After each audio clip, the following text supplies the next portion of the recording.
Hi there, Aquarius. Welcome to a love reading for September 2024. This is Sagittarius Yogini.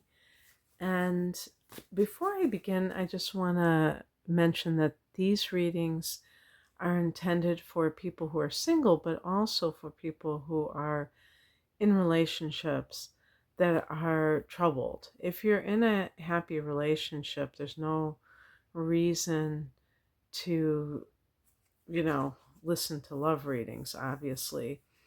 And if you find that you are doing so in spite of not needing it because you have such a great relationship, you might want to question that. Are you nervous that the other shoe is going to drop? Everything is too good.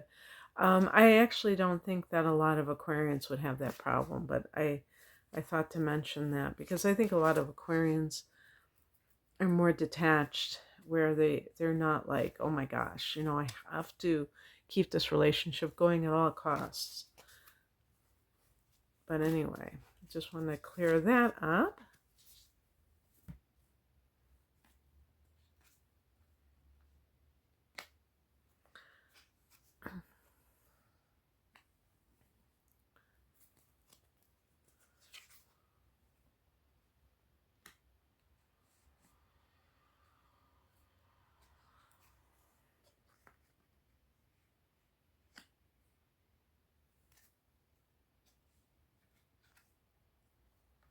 I'm going to pick an additional card because of the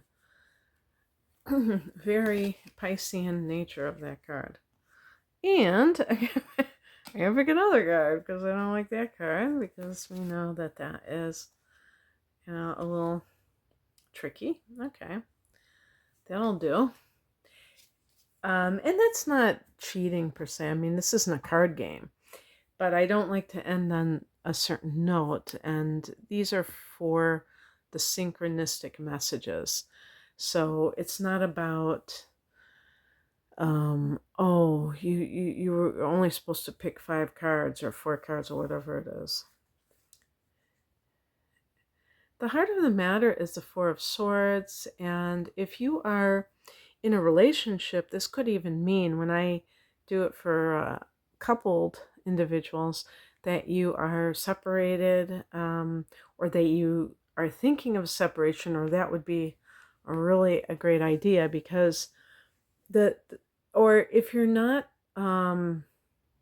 legally married, I would say, like the hippy dippy phrase, and I'm not being disrespectful, but I'm a hippie, man. Like, wow. The hippy dippy phrase, taking space. Because when you are having problems in a relationship and you're trying to kind of get everything sorted out, it's very hard to do so when there's another person in physical proximity to you. It is what it is. So this could be you needing to clear your head and seeing where you're at, so you're not affected by that other person's energy. If you're single, this can be a time of what would we call, like, recharging your batteries, maybe what we would say. And sometimes that can indicate that a person has been either in a bad relationship, and I'm talking about in this context. There's something that they're recovering from. Now, if I look at the past position, we have the Knight of Wands, so it could have been a person, maybe a person who couldn't settle down.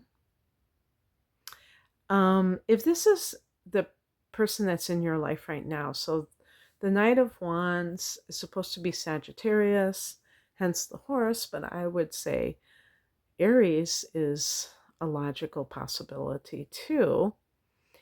And, it's that warrior energy, but whatever. Or if you have been kind of like playing the field, maybe you got out of a long-term relationship and you just kind of went hog wild. And now you're kind of recovering from that. You're not sure if you really want to have a relationship because, if you engaged with people superficially, you may have gotten this impression that, oh my gosh, it's like really a jungle out there. It's really bad. When in fact, it might not be. It just might be that you um, were kind of rebelling against all of the constraints that you had for a long time. So it's just kind of like this, I would say more of an inward energy, less kind of extroverted.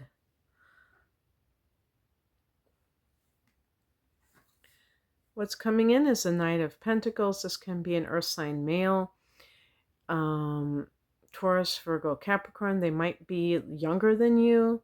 They might be somebody who emotionally, maybe they're not fully mature in this area. Sometimes it can be due to chronological age, but it might be due to just their actual psychological makeup.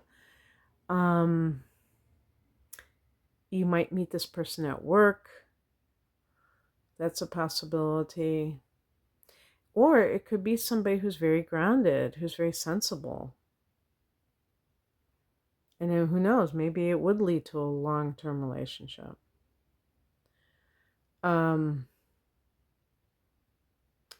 So what crosses you is the Page of Swords, which is a card that can be described as suspicious and kind of like maybe a little bit paranoid.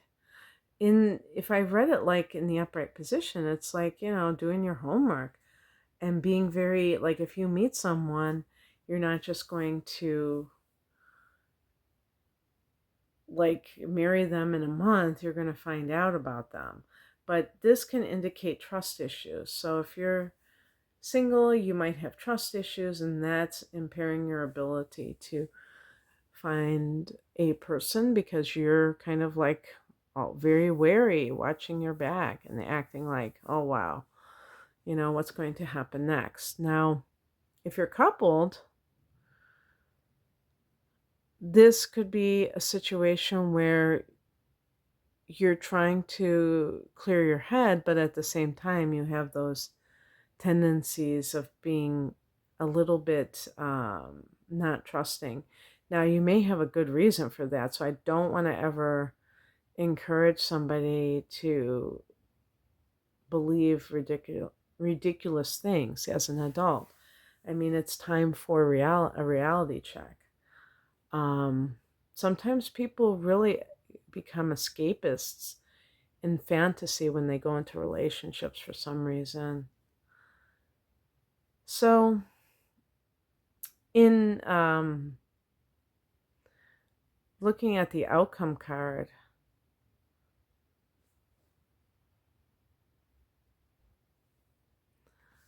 I got the Seven of Cups. This can be a card of, if you're single, you have all these choices. But look, one of the cups, the upper right, has a snake in it.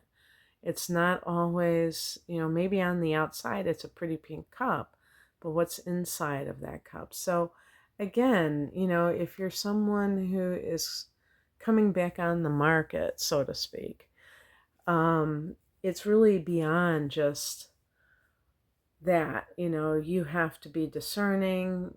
You can't just take, if somebody looks nice or they say the right things, that it's really on the up and up without being paranoid.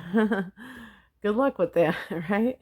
Good luck with that. If you're coupled, this could be wishful thinking.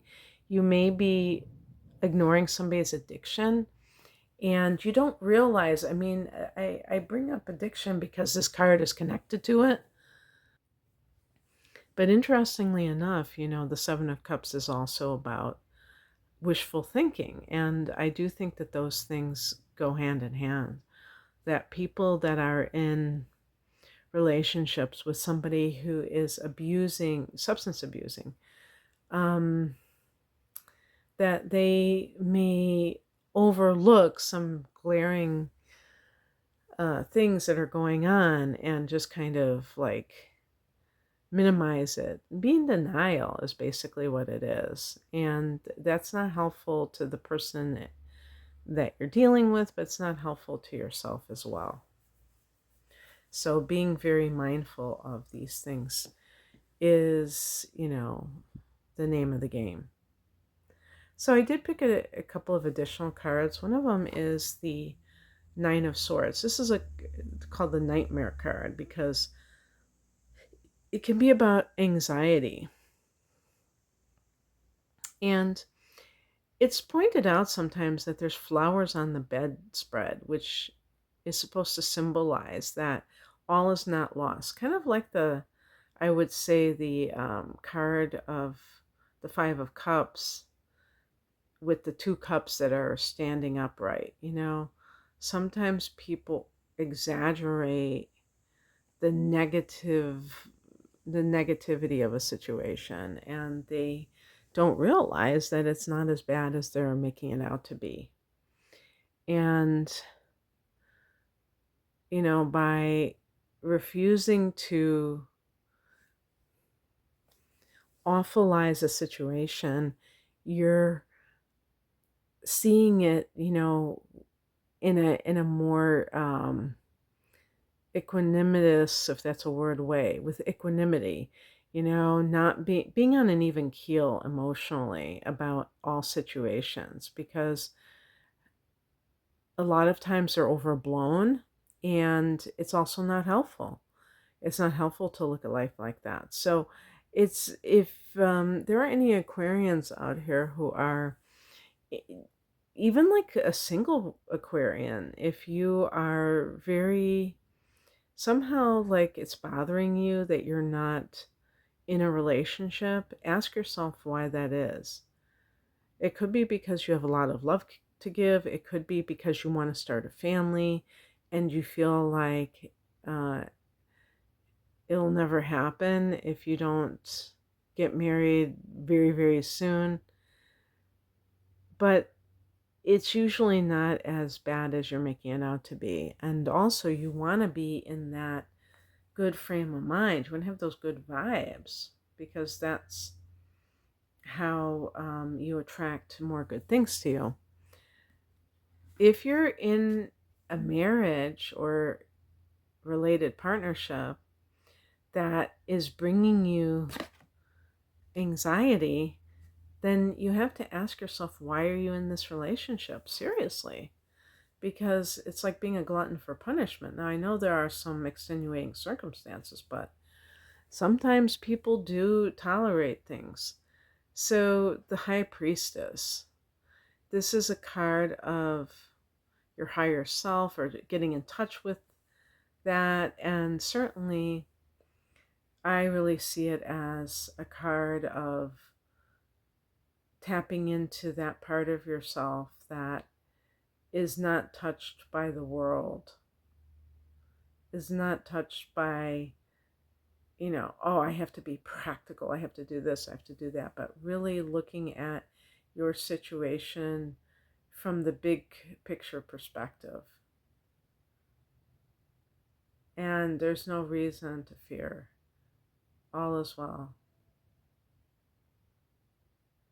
Yeah, so that can be very good. And that's what I have for you, Aquarius. I hope that this resonated. If you would like a private love reading where I combine your astrological chart and that of another person, if applicable, and I do a mini tarot spread that I send you the picture of. You can find out more information about that and some of my other readings at the link below. I'm at rainandmoonastrology.com. Thank you. Bye.